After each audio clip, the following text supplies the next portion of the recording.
Hello, everyone. Hello, Navid. And welcome to another episode of the AlgoCat on Overthinking Cats. And today we want to discuss what we were discussing, continue what we were discussing before, which was what was I it? think RRSP and FHSA maybe. Yep. Okay. Interesting. So we wrapped up TFSA, and now we want to go and finalize the registered, non-registered section. So let me share my screen real quick. So let's go back to our syllabus quickly, take a look. So here we're still on the first section, Canadian banking and tax sheltered accounts. We covered the registered, non-registered, and TFSA. So we want to look at all of the other ones like RSP, FHSA, RESP in this episode. Do you think we can make it? I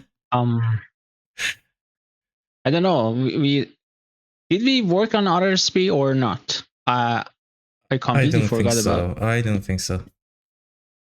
Okay, give me 1 second. Oh, we did actually. We did cover RRSP actually on our last episode. I think my mistake. Like we need to work on RESP and FHSA. Sorry. Yes, FHSA. Yeah. Okay. Yeah, FHSA. The last one. Yeah. Yeah. Okay. So also we have two tools we wanted to look into. One is the simple TFSA calculator, and one is a decision tree from Build Simple again, which helps determine which account to use when. Okay. And here are our questions as before that we want to explore. First of all, on FHSA, when it can be used. So this is for like home saving, right? And this is your first home saving account, yes. Okay. And our RESP is for education. Yeah, education. So we have quite a few questions. Let's get started with our questions here as before.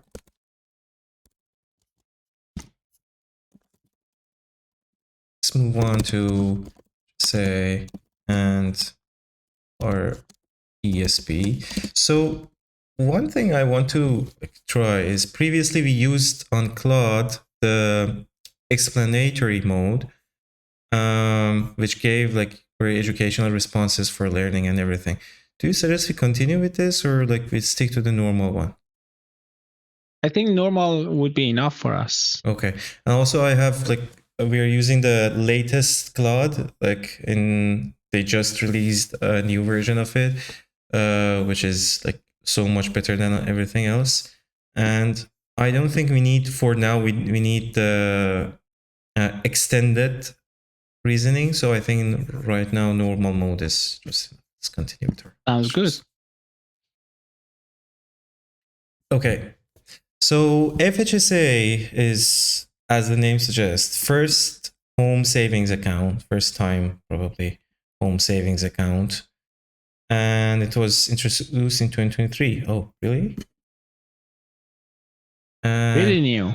Yeah. Okay. Actually, 2023 is 2 years ago. So, but still. Actually, we are lucky that we got such like this account FHSA, because I think like you can contribute 8,000 per year, so that's a lot of money. Okay, we'll get to that. It's here. So it's for their first home. So contributions are tax deductible like RSP. So it's not like TFSA, right? You can just like contribute exactly like the RSP out of your paycheck. Is that right? Like tax deductible means you can get your income tax return on that. Okay. That means the amount that you contribute into your FHSA is tax deductible, and at the end of the year when you're filing your taxes you can get your income tax back. Right. Yeah. Not like TFSA. Like TFSA was with paid that money that you have already paid tax Yes, for. you need to pay income tax on your TFSA contributions, Okay. but you can get your tax back on your both RRSP and FHSA. Okay. Nice. Nice.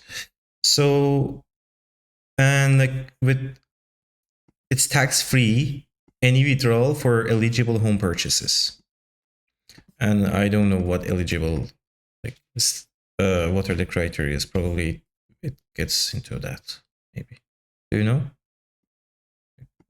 I don't know if there are any rules for that, but as far as I know, like you need to withdraw your money from your FHSA when you want to buy a house. So Only when you want to buy a house. yes, but Okay. there are like other ways you can move your money from your FHSA to your RRSP. Like there are other ways like that, but the purpose of this account is to buy a house, and you need to be a first-time buyer. Okay, got it. So lifetime contribution is maximum 40K. Lifetime. Yes. And annual contribution is 8K. So it's like only you can use like 5 years maximum if you're maxing out your contribution every year. Right? Yeah, I think you can carry forward like up to 5 years, but I think you can, like the line below that, it says like you can hold your account for 15 years. Okay. Unused contribution room can be carried forward up to an annual limit. Okay. So if you currently own a house or have owned one within the past 4 years, you're not eligible. Okay. The CR defines the first home as someone who hasn't had owned a home in the current calendar year or the 4 preceding calendar years. Which one? So this is probably something we should check, like FHSA. So if you inherit a house, like, is it considered like that? So like as the line says, it says you, if you are owning the house, Yeah. So and I assume if it's like the house is under your name, okay. then you cannot have that. That's my understanding. So someone here says, if you still live in the house if you don't live in the house you inherit, you still count as first-time home buyer. Interesting. So that means like even if you have a house and you don't live in it, you still can benefit from No, FHSA. it's like inherited, not. Is it only for inheritance or It like? seems so. And like other Okay. people are saying, transfer to RRSP, or cash it out. And someone is saying, if you already have an FHSA, winning a house doesn't affect you. If you're pulling money out of it without being qualified withdrawal, you can then get taxed. And death and FHSA probably. Like, this is for someone who actually gets into that, but like, Yes, we are not into that. Okay. How much money should I deposit into my FHSA? So it's typically to max your FHSA 8K if you're planning to buy a home in near future. And like lifetime is 40K, you could maximize in 5 years. Like Claude is suggesting prioritize FHSA over RSP or TFSA if like you're buying a home. Obviously, if you're saving for buying a home, this is your way. And then, like, did we cover all of our questions for FHSA? Any question you have, Naveed? I think no, that's good enough for us.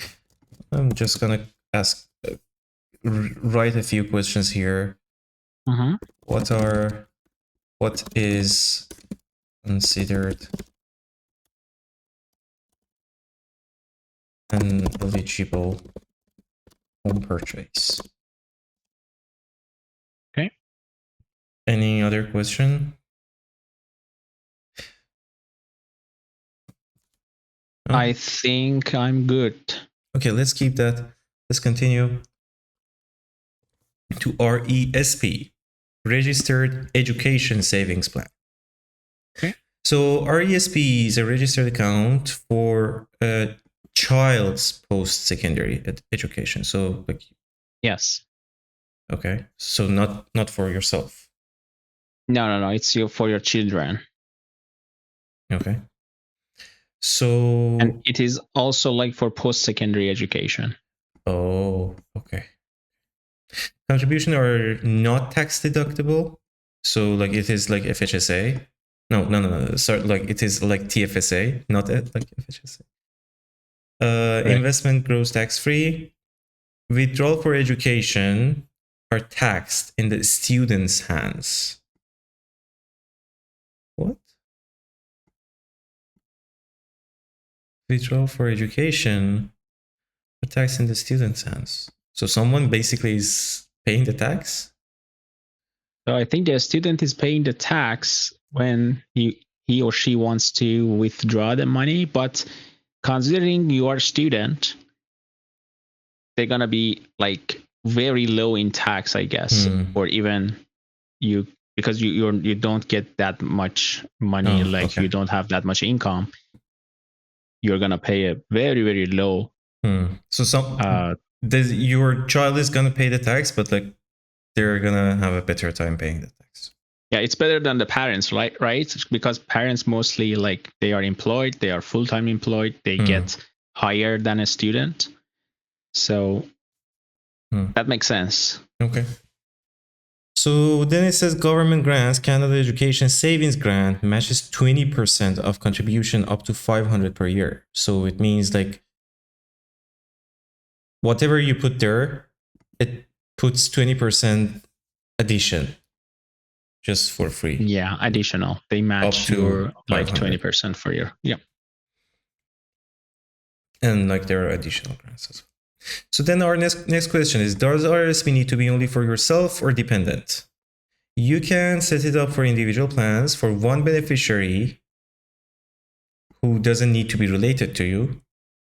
Family plan for multiple related beneficiary like siblings, cousins, and everything. And self-direct, you can open an RRSP for yourself. Okay? Okay. Nice.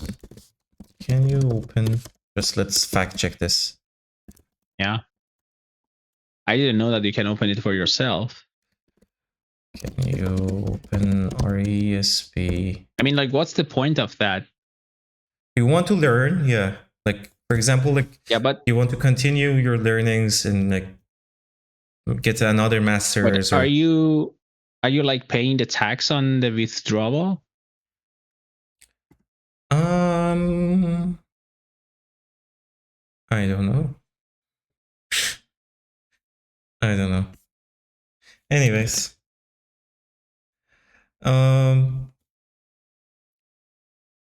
Okay. So we can get back to this question later. Like, yeah.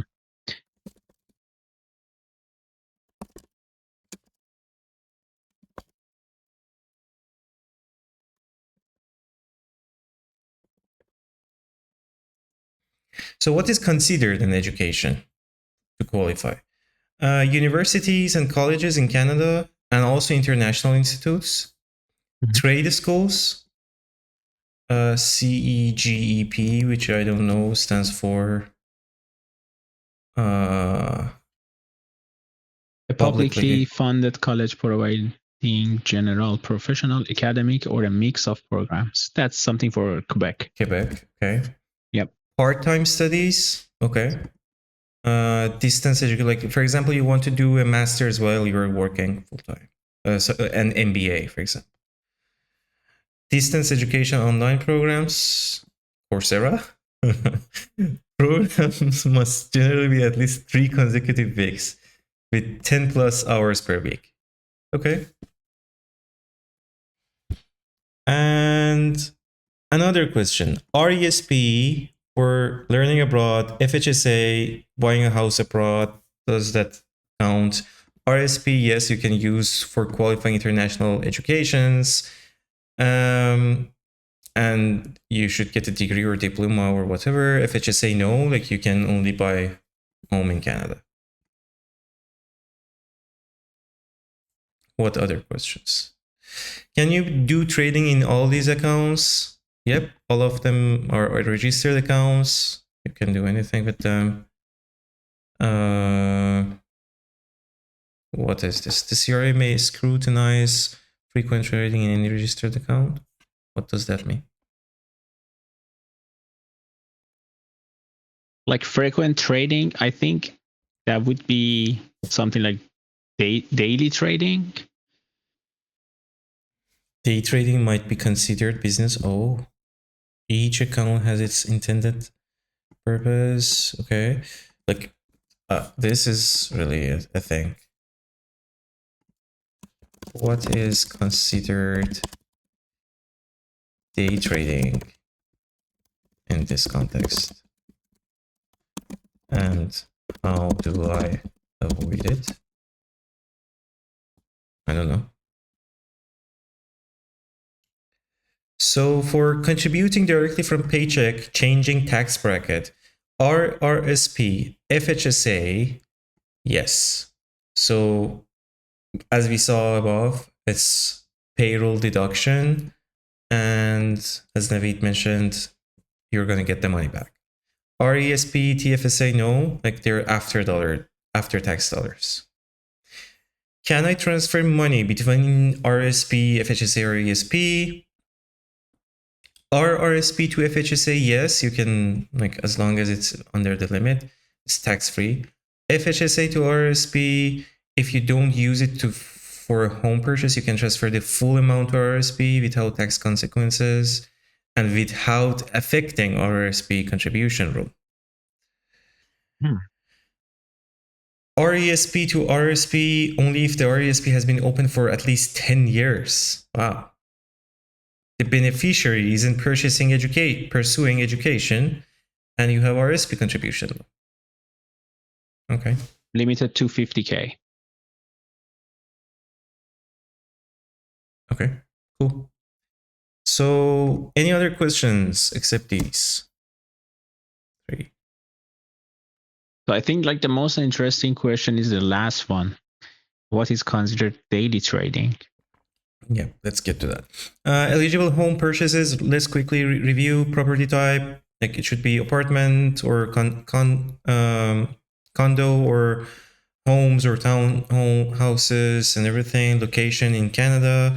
Intent to occupy. So if you don't intend to occupy within 1 year of purchase, like this is not considered. It should be first time buyer. You shouldn't own a home in the current calendar year or the previous 4 calendar years. Purchase agreement, you must have a written agreement to buy or build the home. You must make the TFSA no earlier than 30 days before the purchase. And you must make the purchase before December 31st of the year. So RSP for yourself and taxation. Your contribution are made with after dollar taxes. You won't receive the grant if you're over 17. And your investment growth tax-free. However, the educational assistance payments, so probably this is a grant, I think, or taxable income. Since you're both the subscriber and beneficiary, you'll pay tax on the growth and grants. The amount of tax depends on your total income. Okay, I don't think it really makes sense if you do that for yourself. Right. Okay, let's get to our question: day trading and how to avoid CRA scrutiny. The CRA doesn't provide a specific definition of day trading for registered accounts, but they look at several factors. Okay, what are those frequency factors? of transactions. Like you do dozens or hundreds per month. Per month, okay. And you hold them less than a day or just a few days. So you do also trading patterns, systematic trading. Okay, technical analysis, driving quick buy, sell decisions, use of margin or leverage. Interesting. Use of sophisticated trading tools or algorithms, significant time dedicated to research and trading. Trading in a manner similar to professional traders. Interesting. So it says, like, to avoid, what do we do? Maintain longer holding, like for weeks or months or a year, rather than days or hours. The general guideline is to hold most positions for at least 30 days. Reduce trading frequency, limit the number of trades per month, focus on quality investment rather than rapid turnover. Keep record of why you purchased each investment. Okay, like you need documentation. Emphasize fundamental analysis instead of the technical analysis. I think this is very, very interesting. Diversify your approach. Maintain a core portfolio of long-term holdings and limit the portion of your account used for more active trading.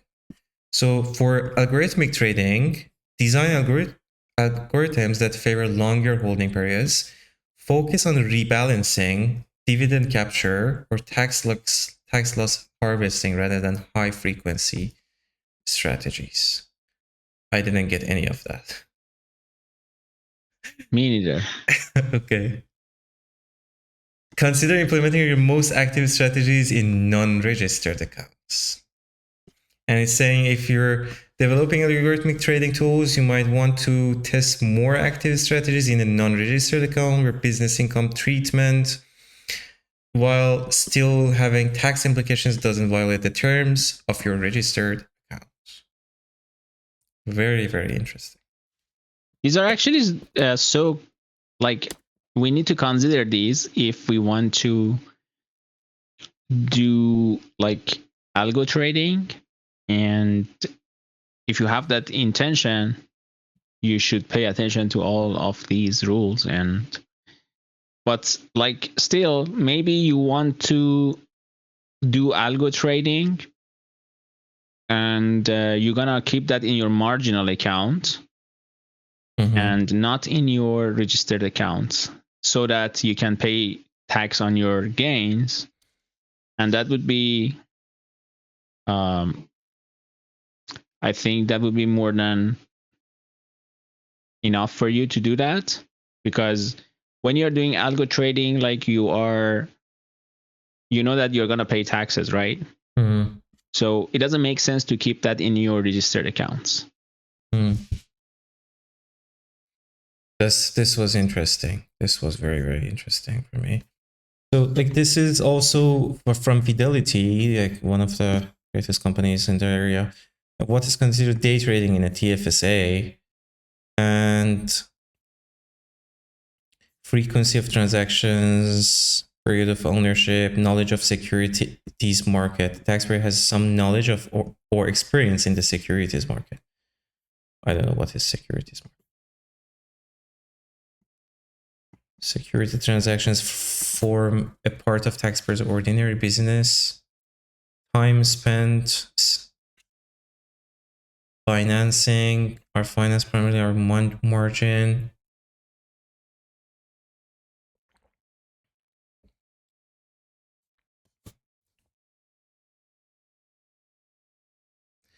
Very interesting. This was like one of, I think, highlights.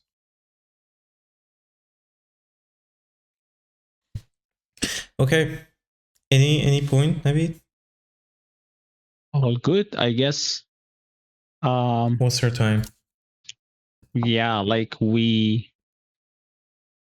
right now we know what is registered account, what is non-registered account, what type of registered accounts do we have, and we have gone through FHSA, TFSA, RRSP, and RESP. Yeah. So I don't know what's next for us. Do you Let's look at want that. to go through your outline and see what First we of all, have there for the are next two session? tools. One is this TFSA calculator tool. So this is a good visualization tool that here, if like, let's say your current TFSA is like 5K and you're contributing 200 monthly, or like, let's say bi-weekly, you want to hold it for 20 years. In 20 years, you would have this, like this will literally give you where that would be based on like How much your money can grow? it does the calculation. Can grow over like 20 years. Yeah. So also here is saying some assumptions like what growth. So these are, I think, based on when you're creating an account in growth, well, simple. You first answer a few questions, and based on if it's managed or how you are doing that. So like based on how conservative you are, assuming these, and what marginal tax you have. So I think this is a good tool, like just to get the gist of like generally how it looks like. I think we should put this tool in the description. Absolutely. Yeah, that's really useful. And you had another decision making here. Yeah. So this is again from the simple decision tree on when to use TFSA, RRSP, and FHSA. So let's get started. So does your first question, does your employer offer RRSP matching? And RRSP matching, just a quick reminder, was that whatever you put on your RRSP, the employer would put the same thing on your RRSP. It depends on the employer. They might put a percentage, like a 20%, 5%, or they can, it depends on them. So exactly. So first it's saying like, do they do that? If yes, like it's free money, it's part of your salary, right? You should maximize that. But you should get it, right? Yeah. Yes. But the other question is, before you actually put that quickly suddenly into your RSP, is do you have debt? If yes, what kind of debt? Before we go to yes, let's say no. Again, the question is, do you have an emergency fund? So let's say we don't have an emergency fund. We don't have debt, but we don't have an emergency fund. So the answer is use any spare cash to start an emergency fund. And like I think you can put emergency fund in like even your FHSA. Sorry, TFSA. Yeah, but the thing is, did we talk about emergency fund? And do we know what is emergency fund? Do you want to give a quick reminder? Like just a quick description. Emergency fund can be like some people say you should have from 3 to 6 months of your income in an account in your bank account or somewhere, like, which is it should be cash. And usually you don't have to put it in your TFSA or RRSP because there are consequences for those, and you need to have that in your maybe saving account at your bank. Or there are other opinions as well, like some people say we put it in our TFSA, but the point here is that you should have 3 to 6 months of your income into this account, whatever it is, whether it is saving account or whether it is registered account. So in event of emergency, you need to like use that money. Let's say you are laid off, and then you need to have some cash aside for so that you can pay your bills, so that you can pay your rent and stuff like that. And I think, yeah, that's the definition that I can give. good. I think that you covered everything. So there are some other tools. I'm going to put these in the description. So for example, here is an emergency fund calculator. You say like how many months you want that. 3 to 6 months. It depends on you. It depends on you actually.